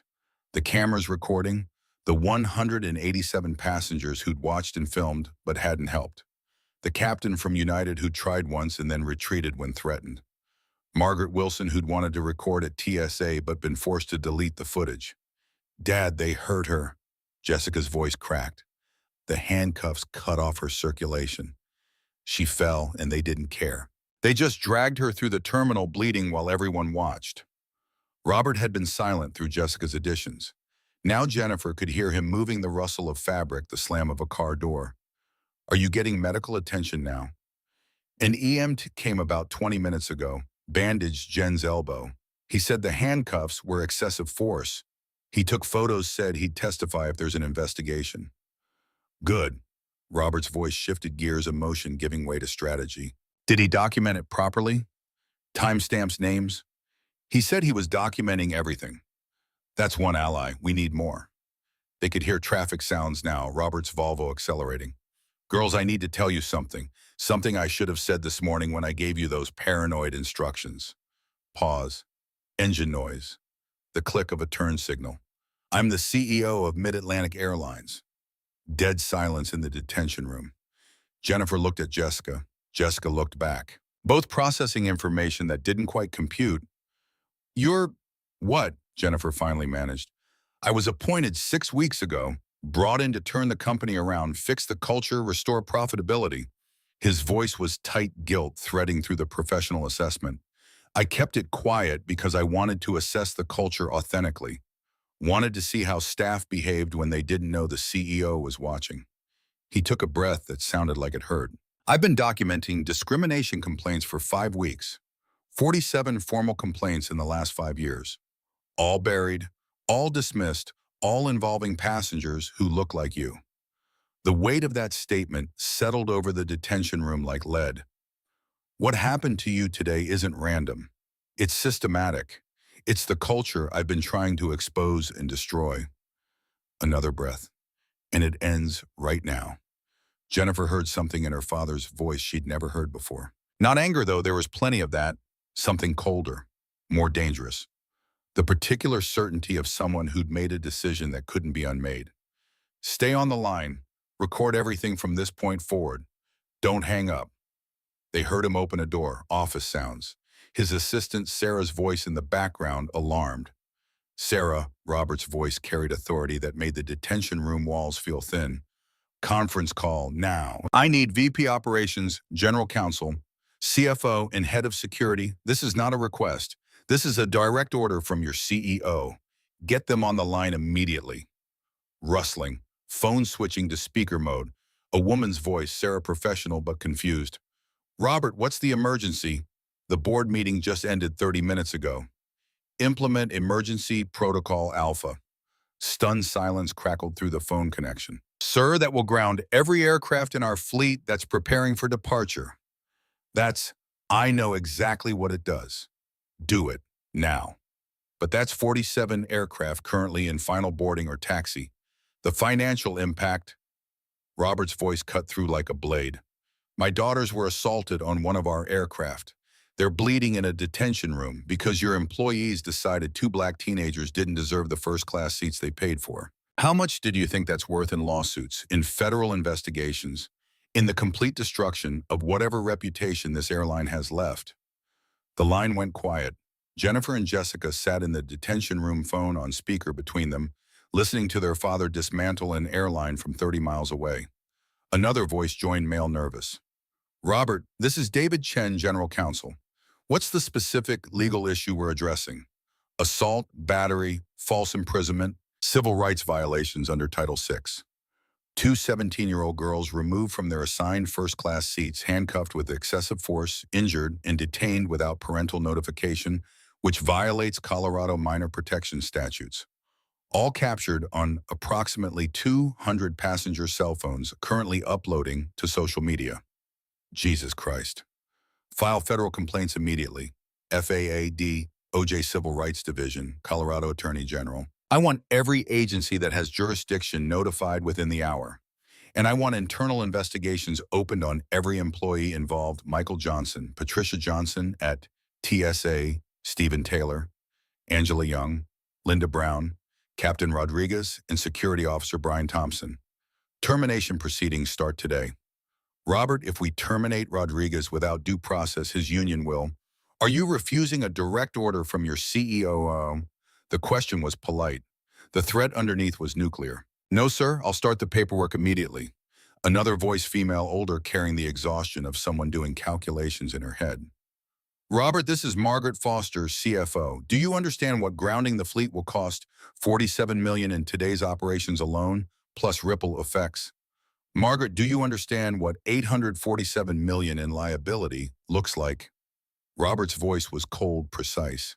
Because that's what I found in the buried files. Settlements paid quietly over 5 years to make discrimination complaints disappear. Hidden from shareholders, never disclosed, never triggering employee discipline or policy changes. Shocked silence. You knew about those? I've known for 5 weeks. I have every document, every email, every internal communication discussing how to minimize settlements and hide them from the board and regulators. That's securities fraud. Yes, it is. Which is why we're going to disclose everything, immediately implement comprehensive reforms, and demonstrate to every regulatory agency that this company is taking accountability seriously. He paused, letting that sink in. Or you can resign right now and I'll find a CFO who believes in following federal law. I'll start drafting the disclosure statement. Good, I want it filed with the SEC by end of business today. Full transparency, every buried complaint, every hidden settlement, every employee who participated in the cover-up. We're burning this to the ground and rebuilding it right. One more voice joined, male, gruff, carrying the particular authority of someone used to being the most intimidating person in most rooms. Williams, this is Tom Hendricks, head of security. What do you need from me? Get me Denver police chief on the line. My daughters are in unlawful detention. They're minors held without parental notification for over an hour. I want them released immediately, and I want the officers involved identified for federal civil rights charges. Sir, if we go after airport security and TSA agents. Tom, are you telling me you won't help my daughters? No, sir, I'll make the calls right now. You have 5 minutes. After that, I'll assume you're part of the problem and act accordingly. Robert's attention returned to the phone where his daughters were listening. Jennifer, Jessica, are you still there? We're here, Dad. How many officers were involved in your arrest and detention? 2. Brian Thompson did the handcuffs. Gary Young was with him, but he was kinder. He cuffed Jess normally. He looked uncomfortable. Thompson gets federal charges. Young gets fired, but I'll consider witness immunity if he testifies against Thompson and provides evidence about systematic use of force violations. Robert's voice softened fractionally. Girls, in about 60 seconds, people are going to start calling you. Airline executives. They're going to offer you everything: money upgrades, settlements with non-disclosure agreements. Don't accept anything. Tell them you're waiting for my direct instructions. Okay. And if anyone tries to intimidate you or pressure you into signing something, you tell me immediately. You're minors. Any contract you sign under duress is void. They know that. If they try anyway, they're committing additional crimes. We understand. I love you both. This is almost over. The line stayed connected, but Robert's attention shifted back to his executive team. Jennifer and Jessica sat in silence, processing what they just heard. Their father was the CEO of this airline, the airline that had just brutalized them. 10 seconds later, Jennifer's phone buzzed with an incoming call. Mid-Atlantic Airlines executive office. She declined it. Jessica's phone buzzed. Same caller, declined. Both phones started ringing continuously. Different numbers: executive lines, legal department, customer service, escalation team. Everyone suddenly desperate to talk to 2 teenage girls they'd been systematically degrading for 6 hours. They ignored every call. At 11:51 a.m., the departure boards throughout Denver International Airport began to flicker. Flight after flight, status changes rippling across screens like dominoes falling. Mid-Atlantic 482 to Chicago, delayed. Returning to gate Mid-Atlantic 251 to Atlanta. Boarding suspended Mid-Atlantic 619 to Seattle, delayed. Gate hold every Mid-Atlantic flight. 37 departures from Denver alone. Across the country: Los Angeles, New York, Miami, Seattle, Boston, Chicago, 303 more. The automated announcement echoed through every terminal in every Mid-Atlantic city. Attention Mid-Atlantic Airlines passengers, all flights are experiencing temporary delays due to a mandatory safety protocol verification. Please remain in the gate area. We will provide updates as they become available. Chaos erupted instantly. 8,000 passengers in Denver alone suddenly stranded. 52,000 nationwide. Business travelers with meetings they couldn't miss. Families with carefully planned vacations. Honeymooners whose romantic getaways were imploding in real time. Gate agents were overwhelmed within seconds. Passengers demanding explanations, rebooking compensation. Lines forming at every customer service desk. The angry buzz of people whose plans had just disintegrated. Social media exploded. Twitter user at Business Traveler 247. WTF is happening with that Mid-Atlantic Air? My flight just turned around on the taxiway. CEO gone insane. Instagram post from @vacation. Mommy stuck at Denver Airport. All Mid-Atlantic flights grounded. Kids crying, vacation ruined. What is happening? #Mid-Atlantic grounded. TikTok video from @Aviation Geek. Breaking: Mid-Atlantic Airlines has grounded entire fleet. All 340 aircraft. Never seen anything like this. What's going on? #Aviation emergency. The hashtag Mid-Atlantic grounded started trending within 90 seconds. The videos from Flight 447 were already circulating, Jennifer being handcuffed, falling, bleeding, dragged through the cabin while passengers filmed. But now they had context. The grounding wasn't technical failure. It was accountability. A new tweet from @journalist Mike with 2.1 million followers. Breaking sources say Mid-Atlantic CEO. Robert Williams grounded entire fleet after his own daughters were forcibly removed from first-class flight. Video shows teens handcuffed injured. Full story developing. This is massive. The video he attached had been posted by a passenger in seat 8C crystal clear footage of Brian Thompson handcuffing Jennifer. The sound of her crying out when the metal bit too tight.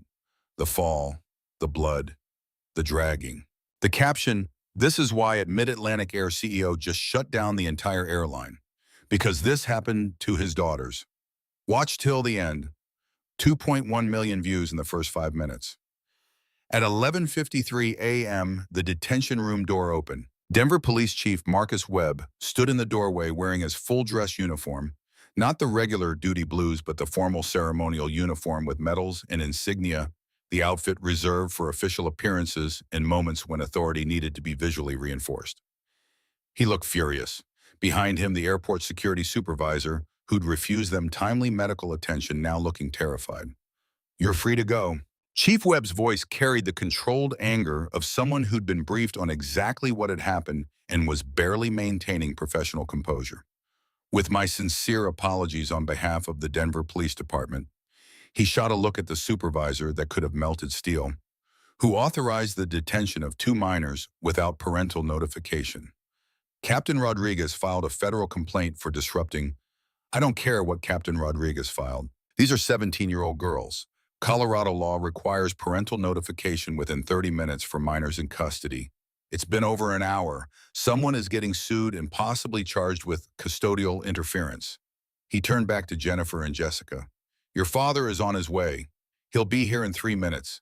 Is there anything you need immediately?" "Our phones."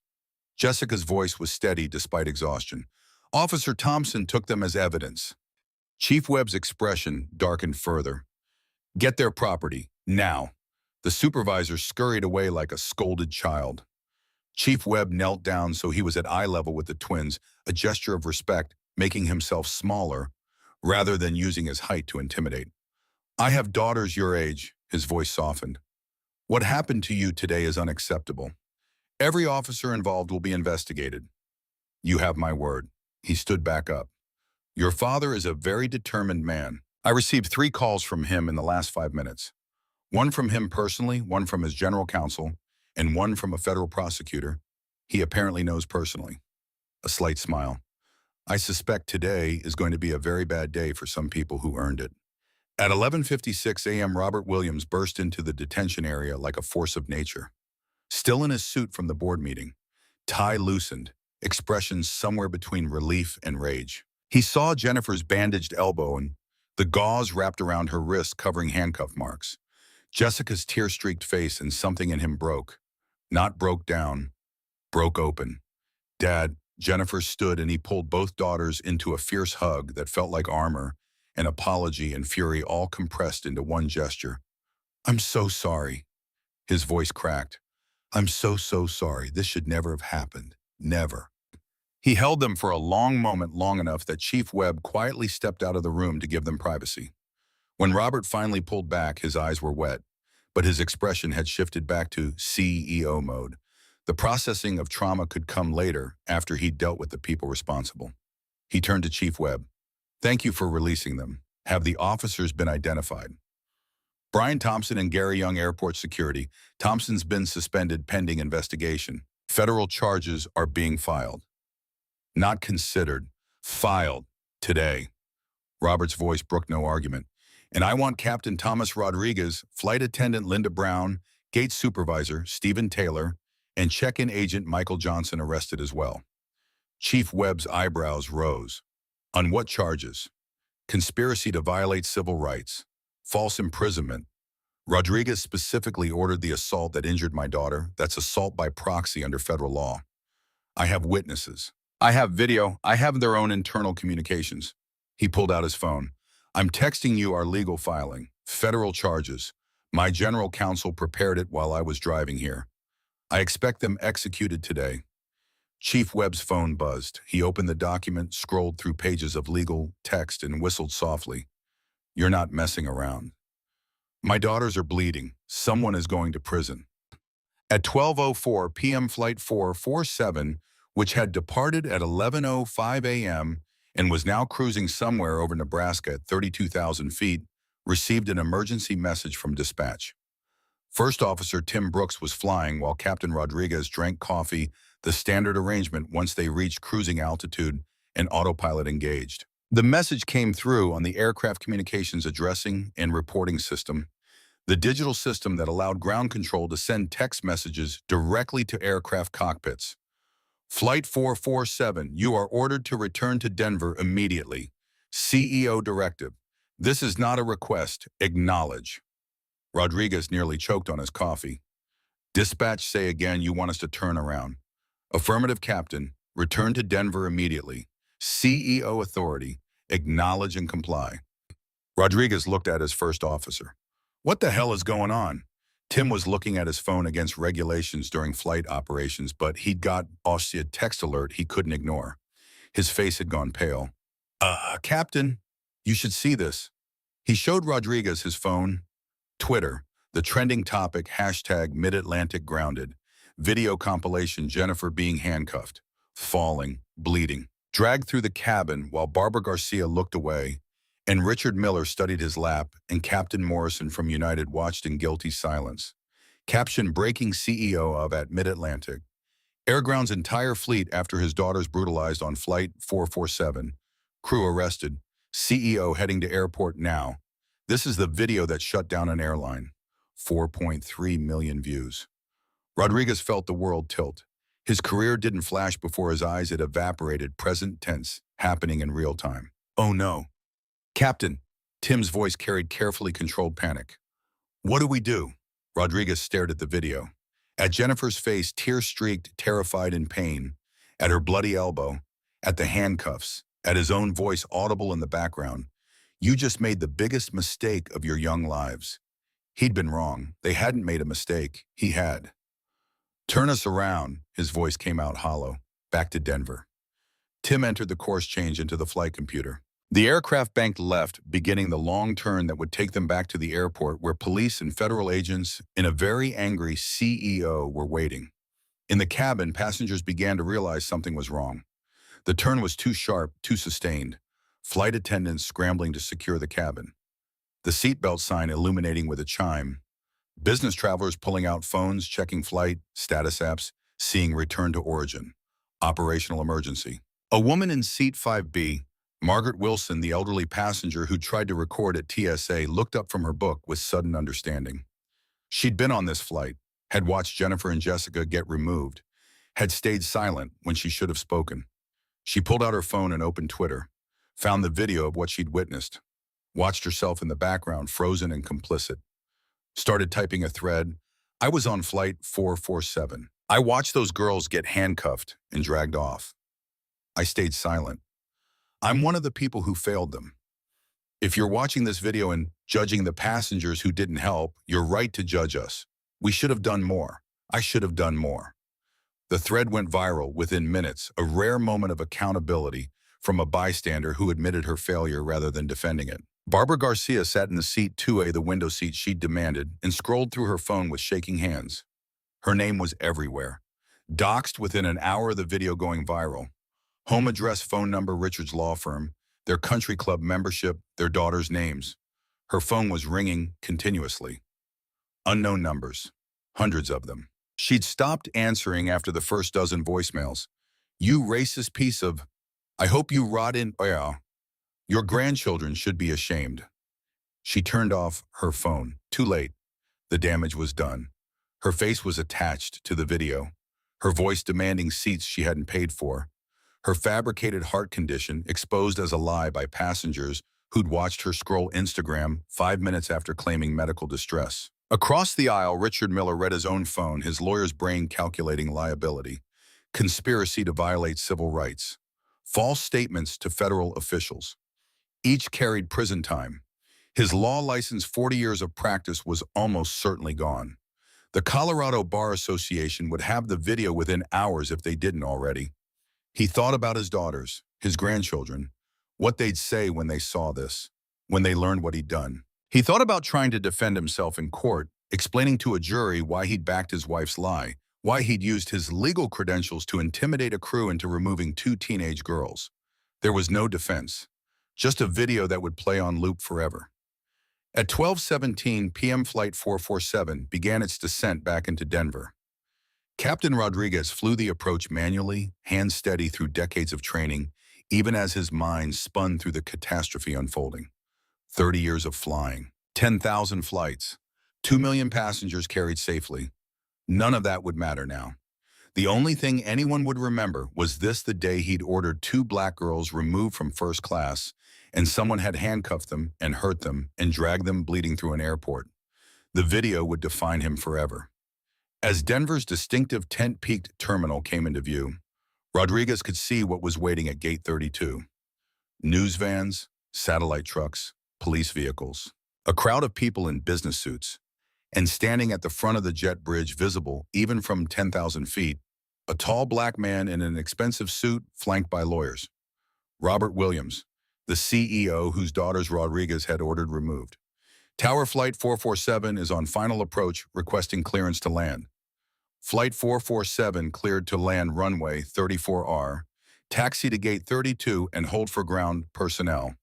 The aircraft touched down at 12:31 p.m. Smooth landing. Rodriguez had always been good at landings, the kind of technical skill that made him proud of his profession.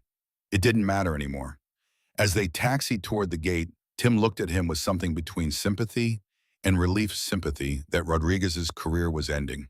Relief that his own wasn't implicated. "Captain, what's going to happen?" Rodriguez watched the news cameras tracking their approach, the police vehicles positioning themselves near the jet bridge. "I'm going to be arrested, probably Linda too, maybe Barbara Garcia and her husband." He set the parking brake and began the shutdown checklist. "Thompson's definitely going to prison." "I might." "I'm sorry, sir."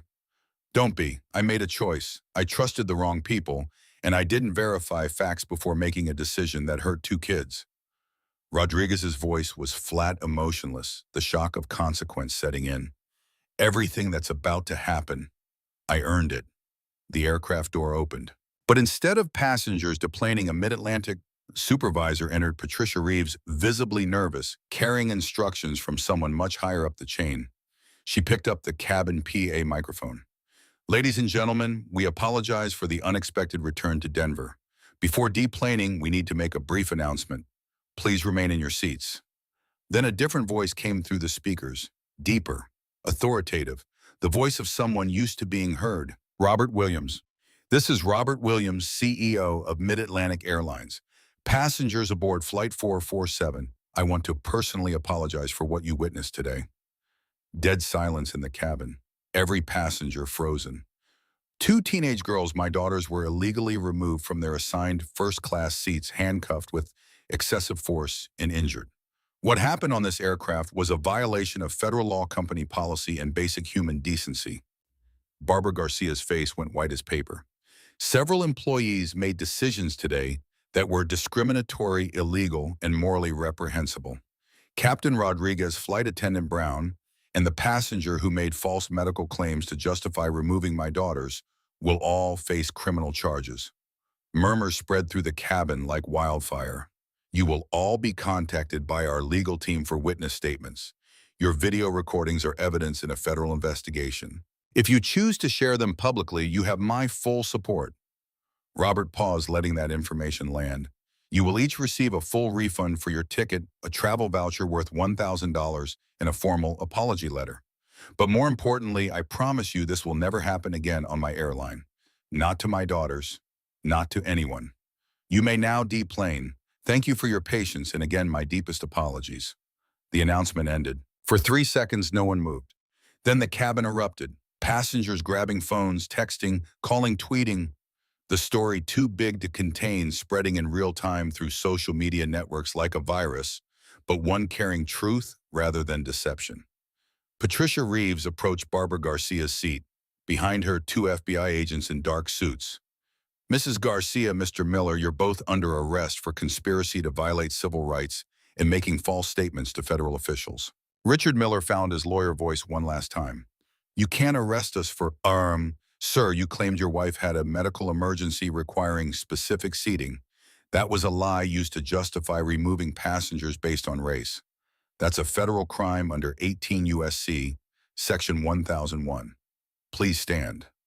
Handcuffs. The same steel restraints that had bitten into Jennifer's wrists now closed around Barbara Garcia's hands.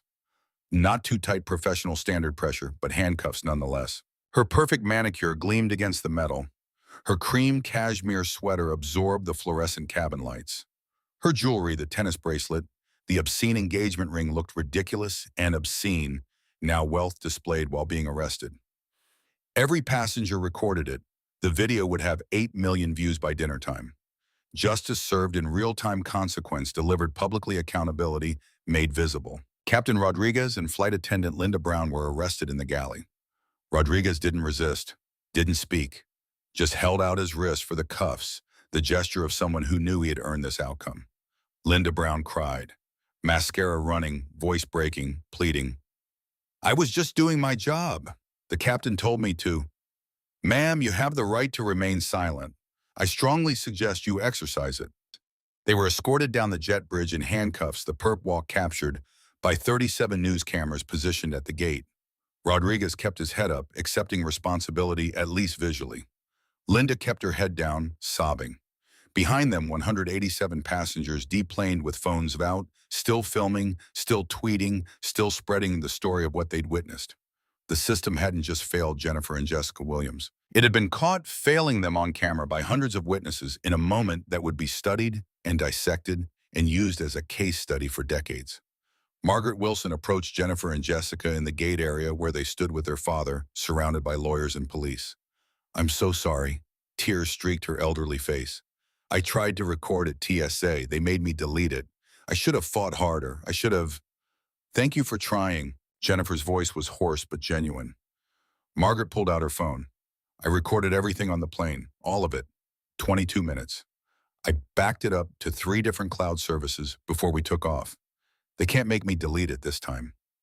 She sent the files to Robert's email address right there. 22 minutes of footage. Crystal clear. Time-stamped. Linda Brown's voice. "People like you don't usually sit here." Barbara Garcia's fabricated heart condition. Rodriguez's ultimatum. Brian Thompson's excessive force. The fall, the blood, everything. Evidence. "Thank you," Robert said quietly. "This will make a difference." At 12:47 p.m., the gate area was controlled chaos. Reporters shouting questions, police escorting prisoners, lawyers conferring in tight clusters, passengers giving statements to FBI agents who'd materialize within minutes of the plane landing. Robert turned to his daughters. "Are you ready for what comes next?" Jennifer looked at Jessica. Jessica nodded. "We're ready." Robert led them to a podium that had been hastily set up in the gate area. Microphones from a dozen news outlets. Cameras from around the world. CNN, MSNBC, Fox, Al Jazeera, BBC. This was no longer a local story.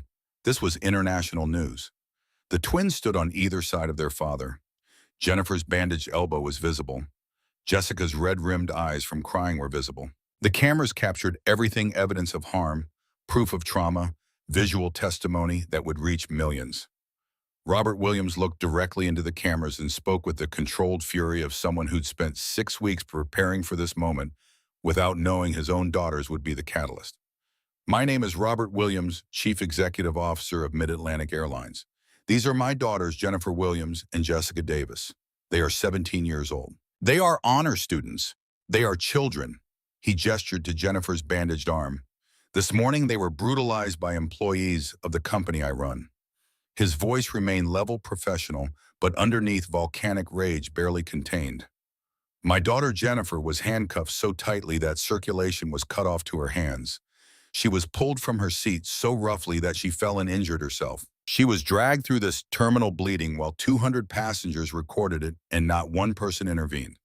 Her sister Jessica was also handcuffed and detained for over an hour without access to medical care, without access to phones, without parental notification, which is illegal in Colorado for minors. Their crime sitting in the first-class seats they paid for, being black while traveling. The reporters erupted with questions. Robert held up a hand. "I'll take questions in a moment. First, I want to be clear about what happens next." He pulled out a document, 47 pages, bound official. I am publicly releasing an internal investigation that I've been conducting for the last 6 weeks. Mid-Atlantic Airlines has systematically discriminated against passengers of color for at least 5 years. 47 formal complaints were filed. 47 complaints were dismissed without investigation. The same employees appear in multiple complaints. The same patterns appear across airports nationwide. This was not isolated. This was systematic. This was institutional racism embedded in corporate policy.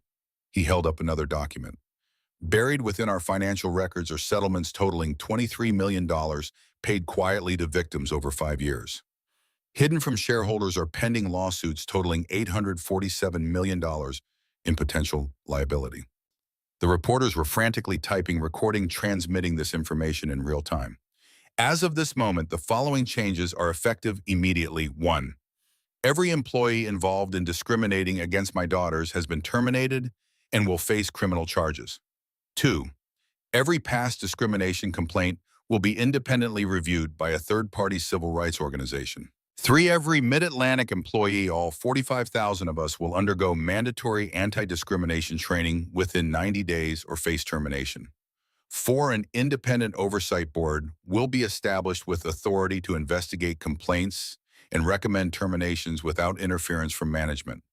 5. I am personally establishing a $25 million fund to compensate past victims of discrimination on our airline.